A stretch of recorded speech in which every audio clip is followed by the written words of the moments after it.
Somehow it seems like the tuna fish is always the last in line.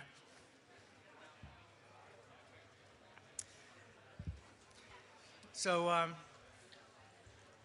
far so good. I think we've had a good dialogue this morning. I hope people are finding this useful. And the next step in our progression is to take a step back from some of the details and think about the big picture. And from that, I'd like to welcome our lunch speaker, Kevin Knobloch. As we've seen, the issue of wind siting can often place those that see themselves as environmentalists on opposite sides of the issues. Those with a preservationist or narrower focus, land or wildlife or recreation or trails, sometimes on one side. On the other side, often those with a broader, systematic focus on environment, spanning local, regional, national, or global issues impacting air, water, or land, like acid rain and smog, nuclear safety, global climate change. And many of those organizations inevitably, those priorities inevitably lead them to a focus on clean energy. I know of nobody better to understand this challenge, and seek the common ground and the balance point than Kevin Knobloch. Today, Kevin is president of the Union of Concerned Scientists, one of the world's preeminent science-based advocates for ensuring that public policy is informed by rigorous science. UCS's work includes communicating climate science and applying it to design of regional, national, and international climate policies, accelerating the transition to a clean energy economy, ensuring safe and secure nuclear reactors, and maintaining scientific integrity within government. But my first interaction with Kevin was in a prior role, when he was Director of Conservation Programs at Appalachian Mountain Club. AMC, as I'm sure you know, is a conservation and outdoor recreation organization whose focus is on protecting land and water resources and educating its members about lessening their impact on the environment. AMC's instinctive reflex when wind projects started being proposed in this region was to oppose the construction of wind farms on undeveloped ridgelines in northern New England, even as it fought for policies to clean up soot and smog from the region's coal-burning power plants that was impacting those very mountains. At AMC, Kevin led their efforts to develop one of the first detailed policy approaches to wind power, starting with wind power siting guidelines that would help state policymakers and wind developers select optimal sites while avoiding high-impact sites. So Kevin has lived and worked on both sides of this divide and has dedicated himself to finding the middle ground that allows us to reduce greenhouse gas emissions and lessen the harshest impacts of climate change while honoring the few pristine and wild areas left in our highly developed region. So I welcome Kevin, and please all give him a warm applause.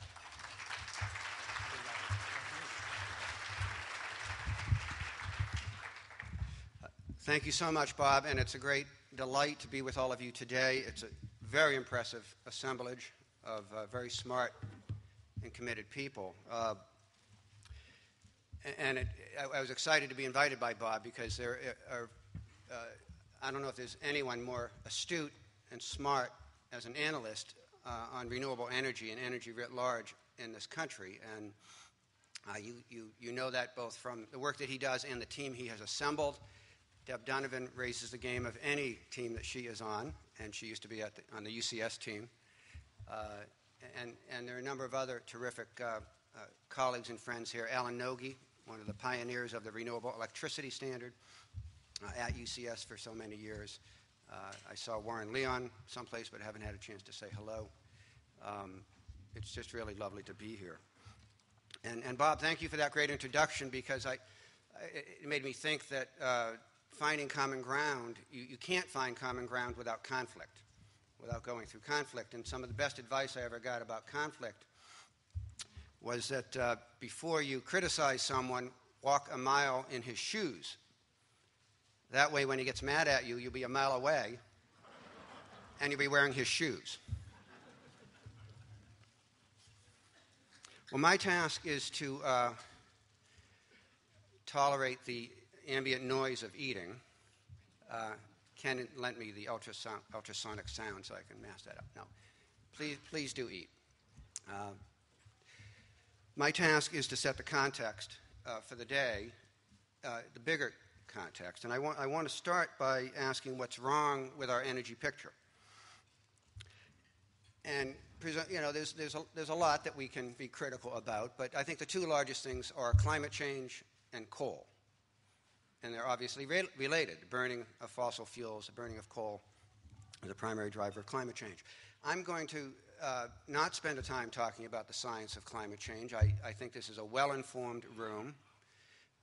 But let me just say simply that there is an overwhelming consensus in the climate science community that global warming is well underway, that the burning of fossil fuels by humans is the primary driver, and that if we don't act urgently to start to bend that carbon curve down, we are facing potentially catastrophic changes.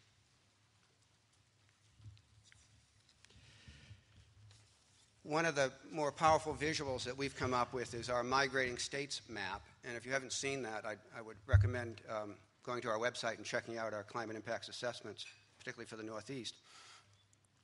But that assessment that we did a few years ago found that by the end of this century, if we don't do anything to stop the growth of greenhouse gas emissions, that the average summer in New Hampshire will feel like the average summer of North Carolina today, in Massachusetts, South Carolina. And the scale, and I think many of you probably know this, the scale that we're talking about, the best science really suggests that we need to reduce greenhouse gas emissions on the order of at least 80% by 2050 to have a fighting chance to hold off some of those catastrophic changes. So that's what I would say by way of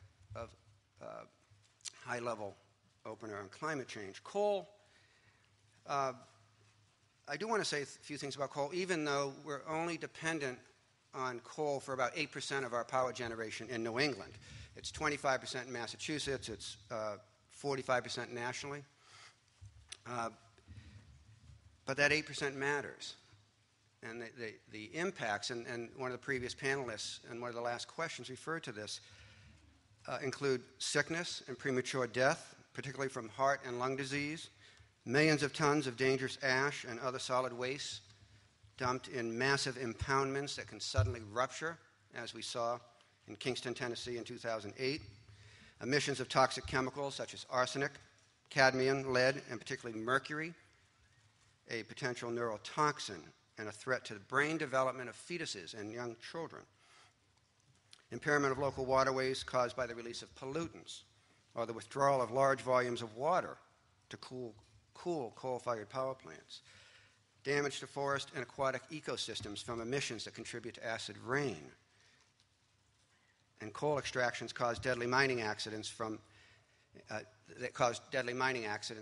the sinking of farmland from long wall mining, and the permanent destruction of landscapes and ecosystems through mountaintop removal.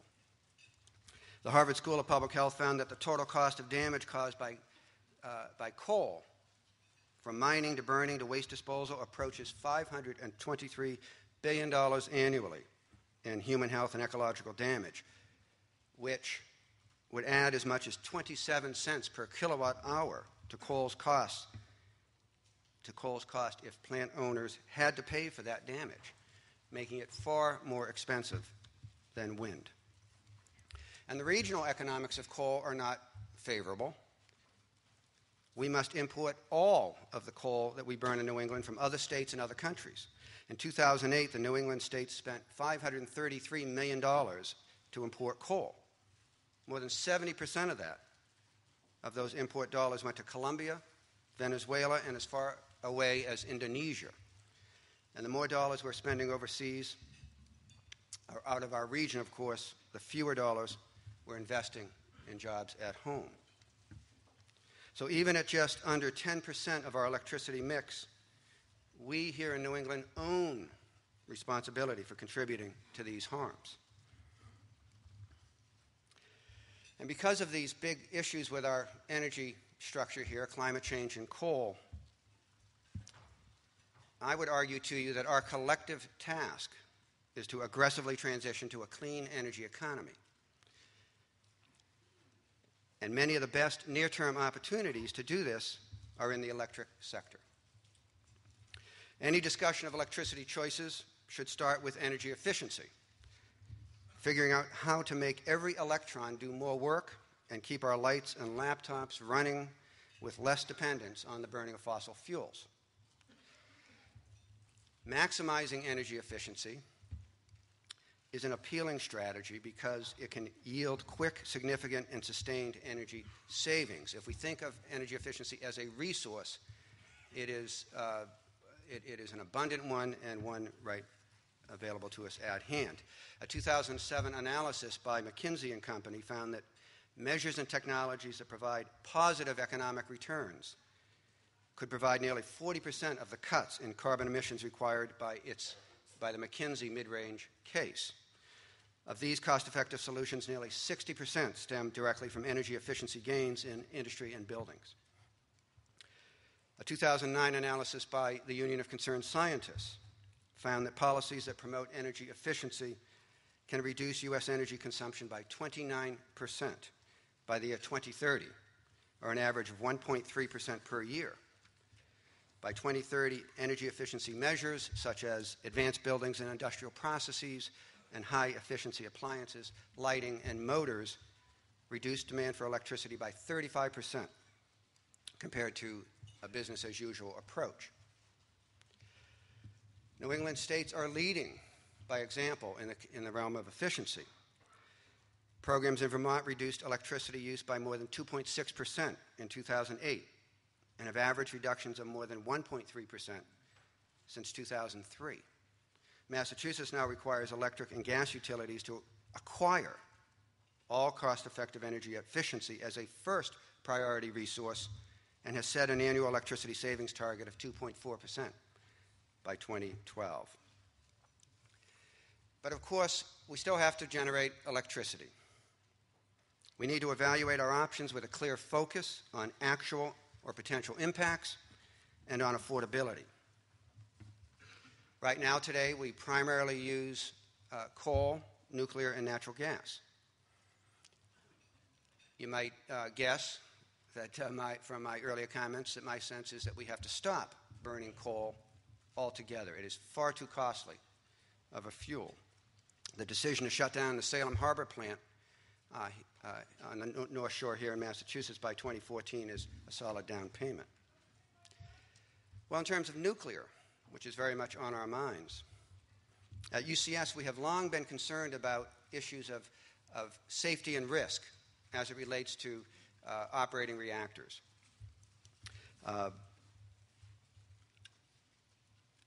And in doing that work, we haven't been for or against nuclear, but we have been concerned that the nuclear industry, the utility sector that runs nuclear reactors, the Nuclear Regulatory Commission, have not given sufficient attention to issues of safety and risk.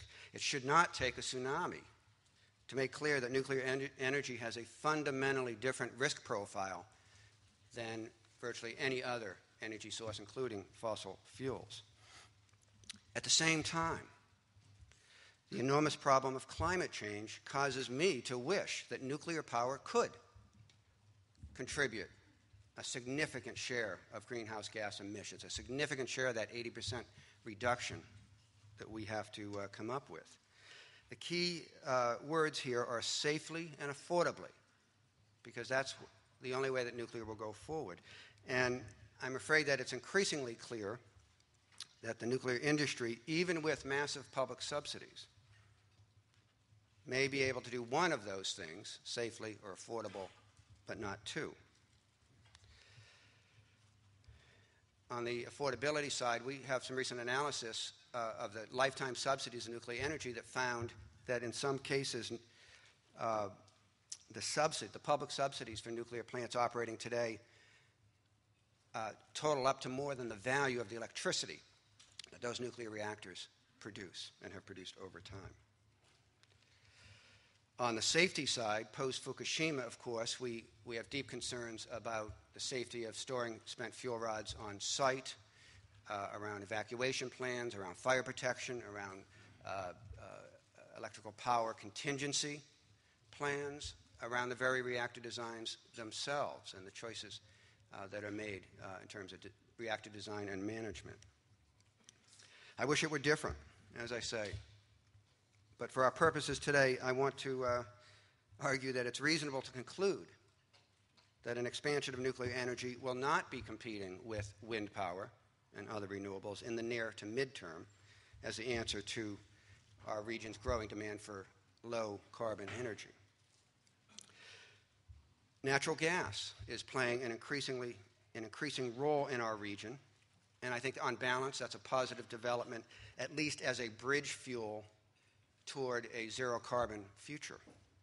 In terms of carbon pollution, most science says that it has a clear advantage over coal. It's a more flexible fuel for meeting increasing and decreasing electricity loads. And right now, for the moment, it's relatively inexpensive.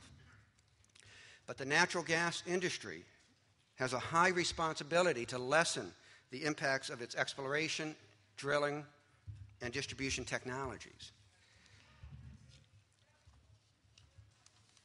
And its practices, its distribution technologies and its practices on water resources, air quality, and so on.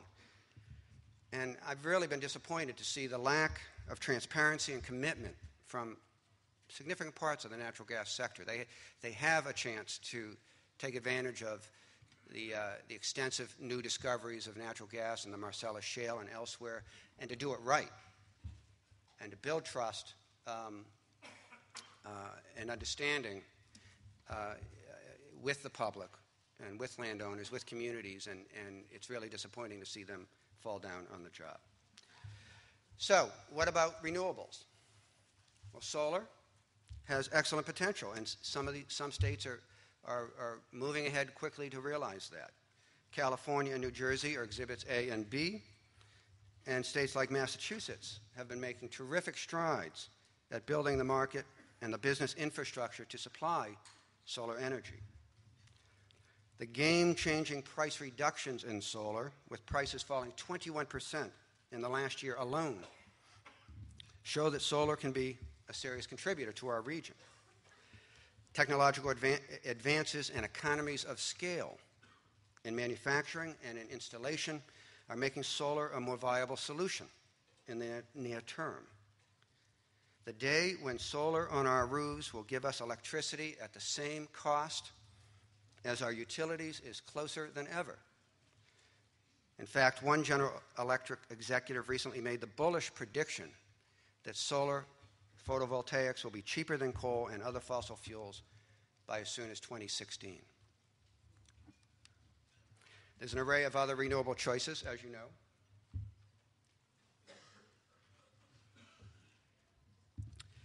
We believe that the science says that biomass electricity can play a constructive role, but of course it has to be done carefully with rigorous scientific understanding of its impacts. Conventional hydro is tapped out in the U.S., and some of these existing hydro facilities have some pretty big issues in terms of impact on aquatic life, on stream flow, and the like. But there is potential for reducing those impacts, turning some of these facilities to lower impact. And there's great potential in increasing production from existing hydro facilities by replacing existing turbines with much more efficient turbines, or adding generation capabilities to existing non-hydro dams that are serving flood control or water supply missions. This incremental hydro is one of the lowest impact forms of energy available to us in this region. And then, of course, the topic of the day, wind energy. Well, wind has been booming. According to the American Wind Energy Association, the U.S. wind industry has added over 35% of all the new generating capacity over the past 4 years nationally, second only to natural gas, and more than nuclear and coal combined. That growth is good for families and businesses who benefit from more stable electricity rates, at least as we've seen in the experience of the renewable electricity states, for the most part. And, of course, for children and the elderly who especially benefit from reduced pollution. The growth in wind power can also be good for local governments, which collect property and income taxes and other payments from wind project owners. It is good, or can be good, for owners of the land on which wind projects are built, who often receive lease payments ranging from $3,000 to $6,000 per megawatt of installed electricity, of installed capacity, as well as payments for power line easements and roads right-of-way. Or they may earn royalties based on the project's annual revenues. So because of this generation of revenue, wind projects keep money circulating within the local economy.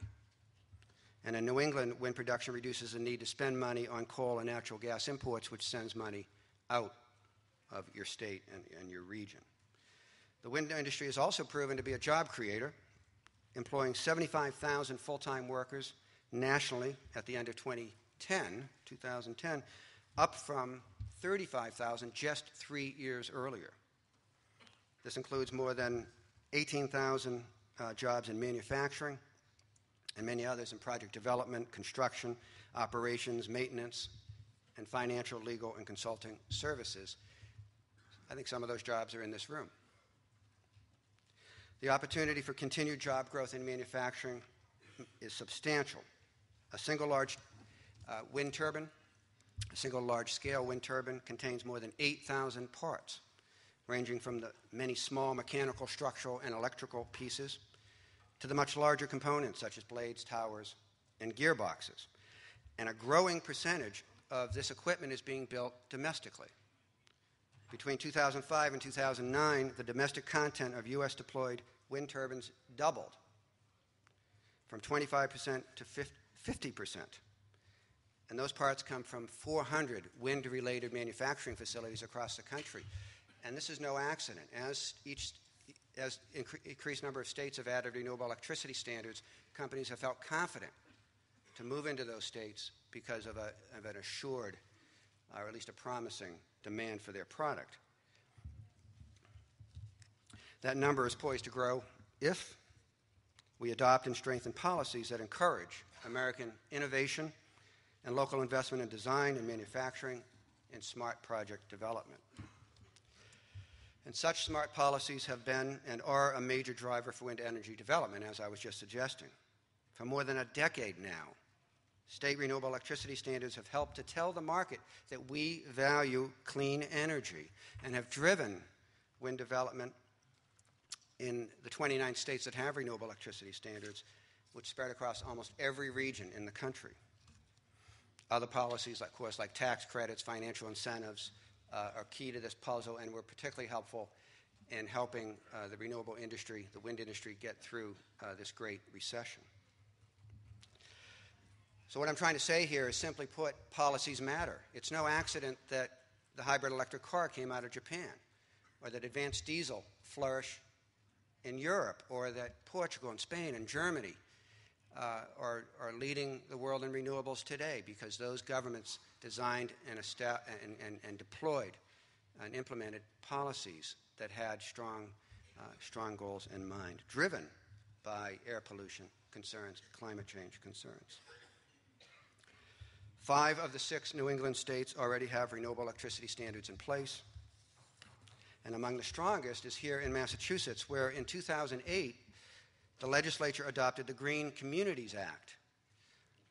I saw Jack Clark here from Mass Audubon, who was key to this victory, which sent much clearer signals to renewable energy developers about what the state was looking for in terms of stronger targets, long-term contract provisions, and the like, bringing more guidance and more certainty. And it's important to note that a renewable electricity standard is a performance standard. And RES doesn't say bring us more wind, it says bring us more clean energy, bring us more renewable electricity, and then each state can figure out what the best way to respond to that. When we at UCS look at the likely impacts of different renewable electricity choices and policies, we find that the dominant technology most likely to be built in this region is wind.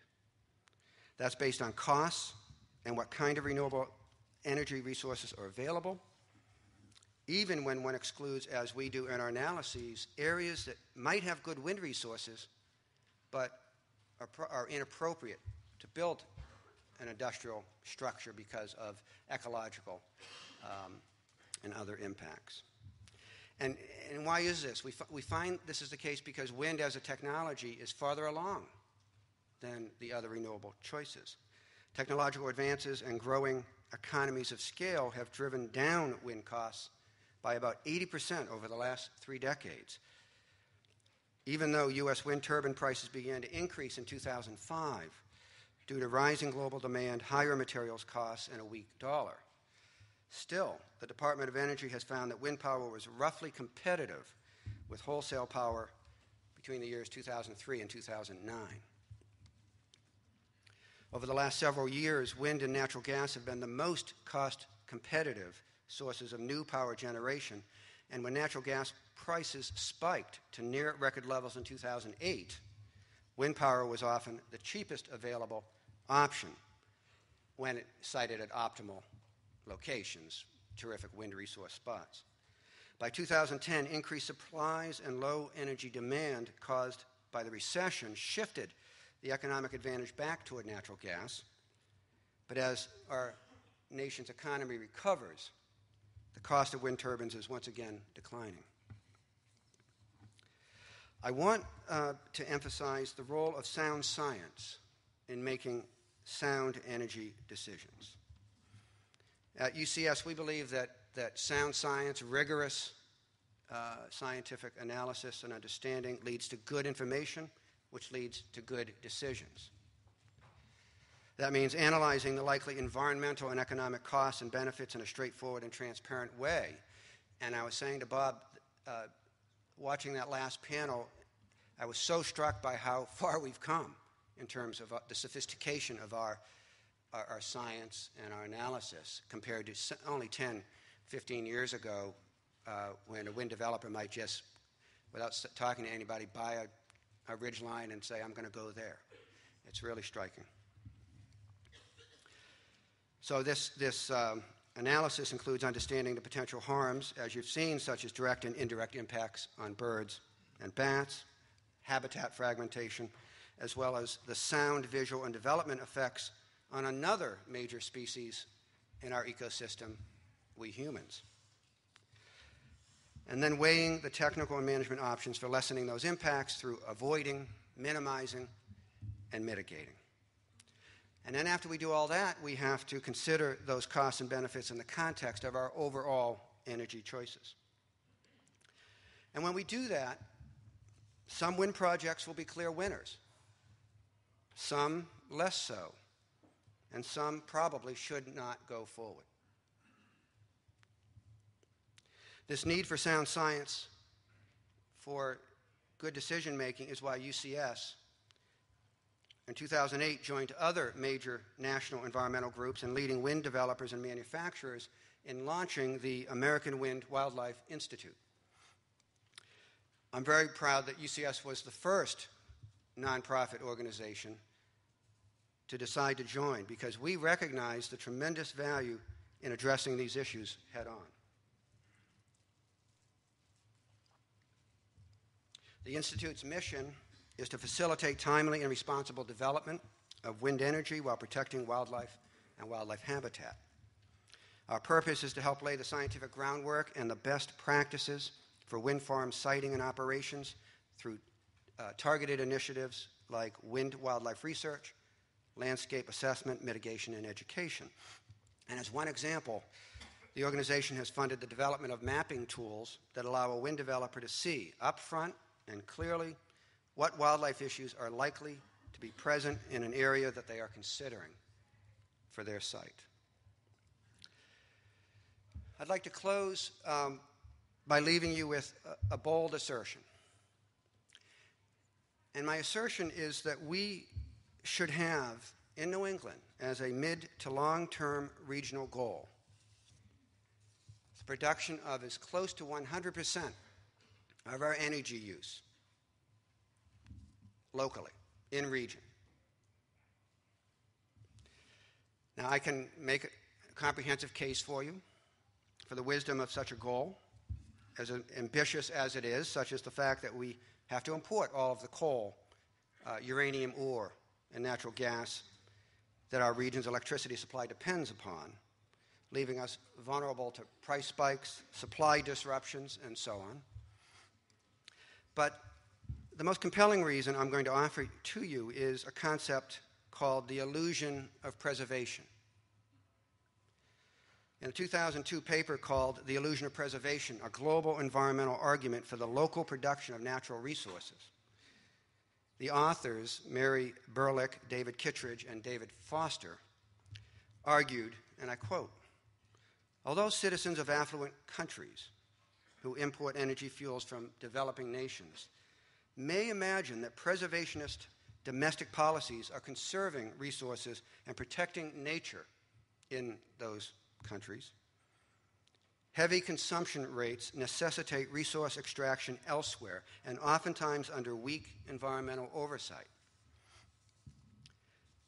A major consequence of this illusion of natural resource preservation, the authors wrote, is greater global environmental degradation than would arise if consumption were reduced and a larger share of production was shared by affluent countries. So bring that back to New England and think about some of the impacts that I talked about. And you can understand our collective illusion that we can create electricity in the way that we do without serious impact or more severe impact on other regions than in this wonderful, beautiful region of New England. It is time to puncture any illusion here in New England that our energy choices preserve our environment here but don't cause environmental degradation in other states and in other countries. Well, the fact that you are each here today suggests to me that you believe that either wind energy deserves full consideration as a homegrown energy solution, or you're worried about leaning on homegrown wind too hard is going to sacrifice places that we care so dearly about. And I am heartened by the fact that you're here together and that the level of conversation is so direct and really so courteous. And I wish you well in your work and in the months and the years ahead. Let it be said that the only illusion that we are collectively under is that the difficult things we tackle today, the impossible will take a little longer. Thank you so much.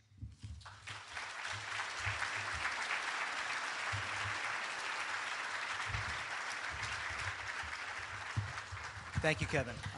We have about 7 or 8 minutes for questions. I'm going to just read one or two that we had submitted ahead of time, and then if anybody wants to ask questions and start queuing up at the microphones, Kevin will take those on as well. One set of questions, I'm actually going to combine a couple that were posed separately, but I think they go together.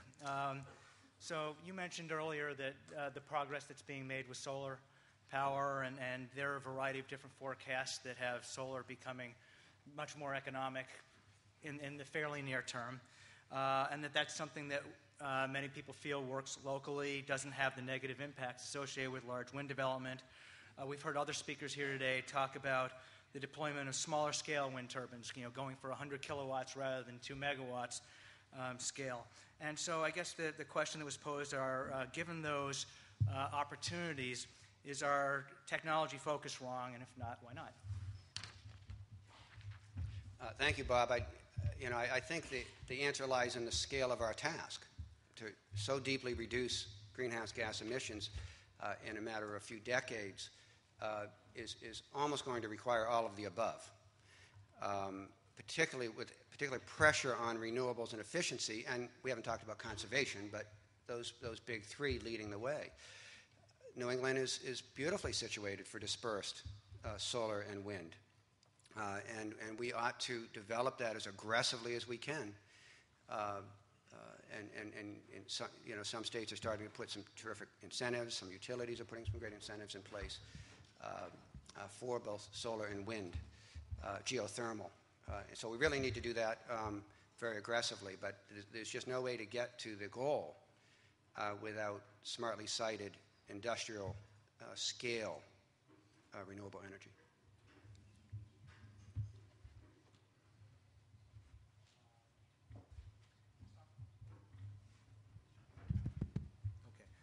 One more here, and then if anybody wants to ask questions, we'll queue up at the microphone. So another question submitted ahead. Does it bother you that the only way you can make wind work is by taking large federal subsidies?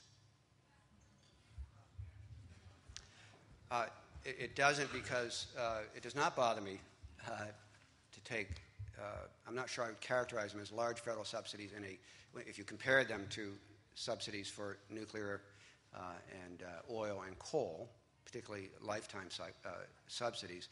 But it is true that the wind industry is asking for significant subsidies on the front end of this technology.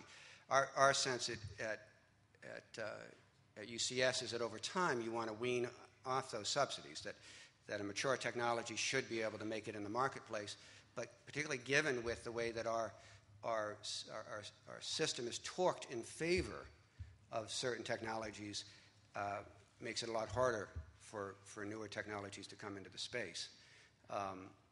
And so this involves looking at utility rules, how they're structured. It involves, yes, looking at basic R&D programs. It looks and subsidy programs. The reason I drew the comparison to other technologies is I mentioned that analysis we did on the lifetime public subsidies going into nuclear power.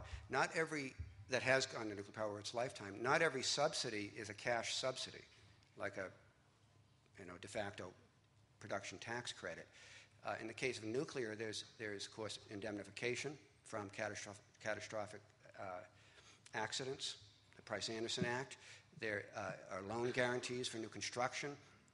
The federal government, we taxpayers, pick up the tab for handling nuclear waste once it is, largely speaking, there's in fact a significant subsidy for the handling of spent fuel, nuclear fuel. The industry dreamed up something called regulatory risk insurance, where if somebody building a nuclear reactor can show that federal or state regulations slowed down unreasonably the construction of that reactor, that the utility will get reimbursed by the government for those delays, and on and on. There's an extensive series of subsidies in play for that one technology. It's not quite as egregious with oil and coal, but those subsidies are there as well. So I think if we develop our philosophy of when we as taxpayers want to support an energy source and not, and develop some principles around it, I think it'll work just fine. Now, the one massive wild card is global warming, and it may well be that we may decide we want to subsidize certain technologies to accelerate the bending down of the carbon curve, and that we're just going to accept that. And people who support nuclear energy make that argument. And that may be that's a very reasonable argument to make, but one we should make with deliberation. Why don't we go over to the audience over here? Hi, I'm Kate Williams. I'm with the Biodiversity Research Institute. What do you see as the one or two major barriers or issues facing wind power, say, in the next 5 to 10 years?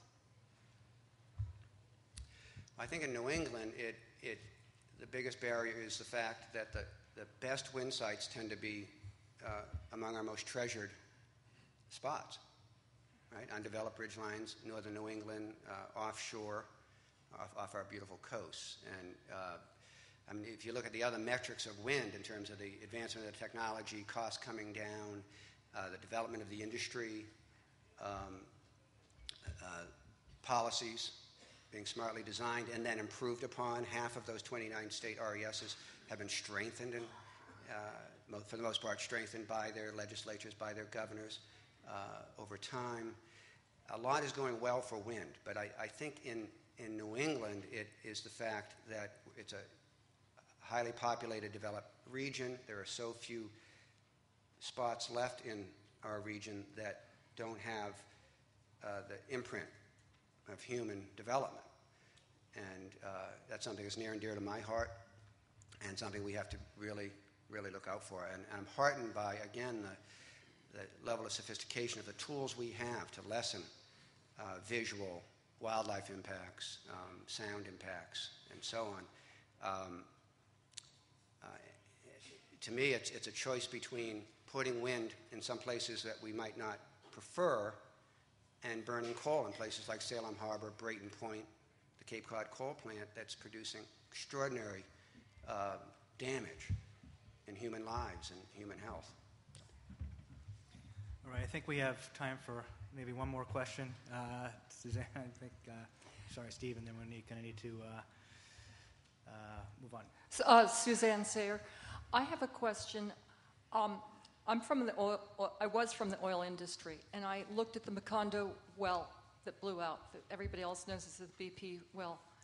They were something like 21 changes in permit. The last permit change was 5 hours before the blowout. Why does it seem to be inversely? It takes 5 to 7 years to permit an offshore wind facility.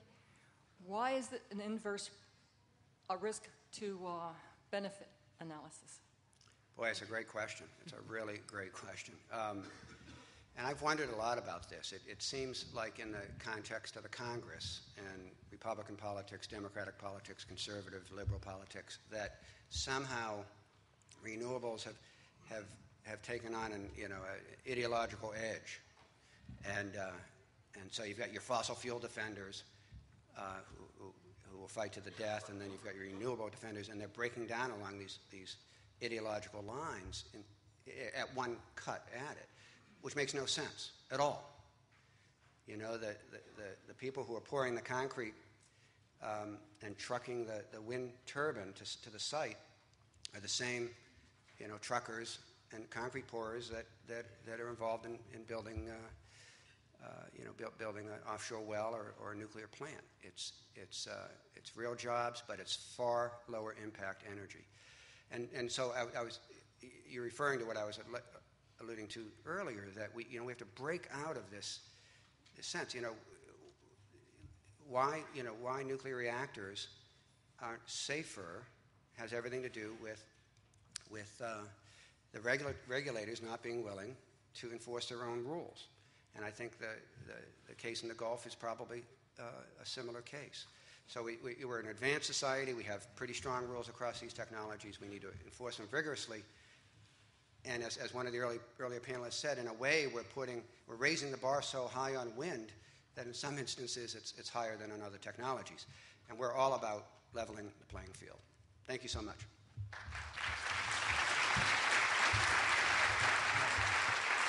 Thank you very much, Kevin. So the plan for the afternoon is as follows. We have a 15-minute break now. I think that's going to slide our schedule back maybe 5 minutes from what's on your programs. And we're going to break up into 4 tracks now. If we clear out of this room, we'll be able to kind of turn it over and clear it out. So session 5D on current mitigation techniques, how to balance their costs and benefits, will be in this room. Across the way in the seminar room will be session 5A on wind energy economics, session 5B on searching for best practices in regional planning, comparing models and strategies, will be in the Princess Room, which is just outside and down the hall, and the offshore wind session, session 5C, will be in the Duchess Room, also just outside. There'll be a sign outside of each of them. So we'll go to those. Please, if you can, I think everybody had registered for a particular session. We've sized the rooms accordingly, so I hope most of you end up going to the sessions that you chose, which is on your ticket if you bothered to print that out. and then we have another 15 minutes, and then we'll go into our workshops where each of you get to talk to each other and discuss some solutions. Thank you.